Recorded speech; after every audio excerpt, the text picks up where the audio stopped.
আসসালামু আলাইকুম এভরিওয়ান। এবারের বিপিএল এর প্রথম ম্যাচটি অনুষ্ঠিত হবে সিলেট ইন্টারন্যাশনাল ক্রিকেট স্টেডিয়ামে। প্রথম ম্যাচে মুখোমুখি হবে রাজশাহী ওয়ারিয়র্স এবং সিলেট টাইটান্সের মধ্যকার।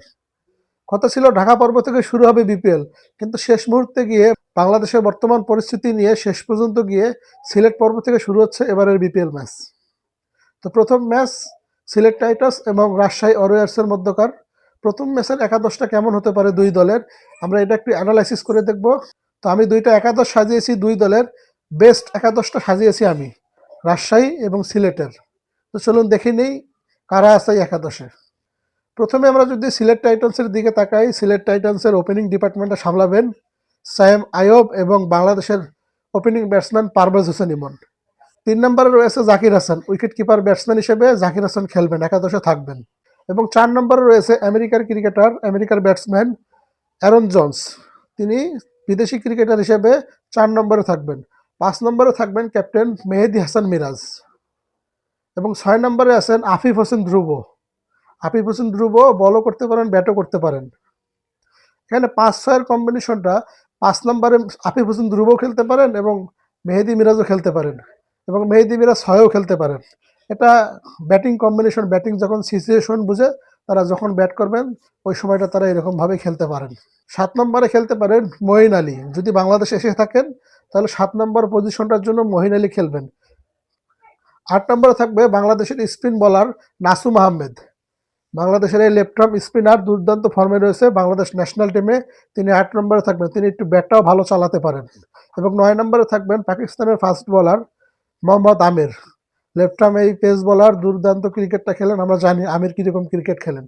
এবং যথারীতি 10 নম্বর এবং 11 নম্বরে বাংলাদেশের দুইজন পেসার, 10 নম্বরে ইবাদত এবং 11 নম্বরে খালেদ আহমেদ।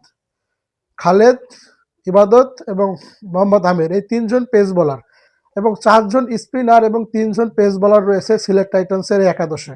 তো এই হচ্ছে সিলেট টাইটান্সের একাদশ, বেস্ট একাদশ। যদি এখানে একজন কম বেশি হতে পারে, যদি বিদেশি কোনো ক্রিকেটার না আসে সেক্ষেত্রে আরেকজন বিদেশি যে কোনো ওই পরিমাণের একজন ক্রিকেটারকে খেলাতে পারেন। এবং রাজশাহী ওয়ারিয়র্সের দিকে যদি আমরা তাকাই, এই দলটাতে তরুণ ক্রিকেটার একটু বেশি। রাজশাহীর একাদশটা এমন হতে পারে, ওপেনিং করবেন সাহেবজাদা ফারহান ও বাংলাদেশের ওপেনিং ব্যাটসম্যান তানজিদ হাসান তামিম, এই দুইজন ওপেনিং করবে। 3 নম্বরে খেলবে ক্যাপ্টেন নাজমুল হোসেন শান্ত এবং 4 নম্বরে রয়েছে ইয়াসির আলী চৌধুরী। 5 নম্বরে খেলবেন Mushfiqur Rahim, wicket keeper batsman Mushfiqur Rahim অভিজ্ঞ হিসেবে এই স্কোয়াডে থাকবেন, তিনি একাদশে থাকবেন। তিনি 6 এবং 7 এই দুইটা পজিশনে থাকবেন পাকিস্তানের দুই ক্রিকেটার। 6 নম্বরে থাকবেন হলো হোসেন তালাত এবং 7 নম্বরে থাকবেন হলো মোহাম্মদ নওয়াজ, দুইজনই অলরাউন্ডার, একজন পেস বোলিং, একজন স্পিন বোলিং অলরাউন্ডার। 8 নম্বরে থাকবেন হলো আব্দুল গাফফার সাকলাইন। সাম্প্রতিক সময়ে এই ছেলেটা দুর্দান্ত করছেন, অনেক আলোচনা সৃষ্টি করেছেন। এবারের বিপিএলে 44 লাখ টাকায় সিলেট তাকে দলে ভিড়িয়েছেন। তো 8 নম্বরে সাকলাইন দলে থাকবেন, এটা আমরা জানি। এবং 9 নম্বর এবং 10 নম্বর এই জায়গাটা থাকবে দুইজন স্পিনার, একজন নেপালের লেগ স্পিনার সানদীপ লামিসানে এবং 10 নম্বরে থাকবেন হল বাংলাদেশের বামাতি স্পিনার হাসান মুরাদ, থাকবেন 10 নম্বরে। এবং যথারীতি 11 নম্বরে থাকবেন তানজিদ হাসান সাকিব।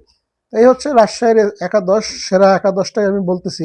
এখানে 4 জন স্পিনার এবং 3 জন পেস বোলার রয়েছে, অলরাউন্ডার রয়েছে এই দলটাতে বেশি এই একাদশে।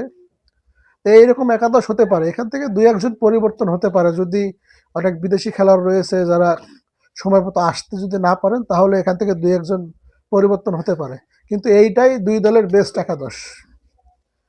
তো তো আমি যে একাদশটা সাজিয়েছি এই একাদশটা কীরকম হয়েছে আপনারা কমেন্টে জানাতে পারেন।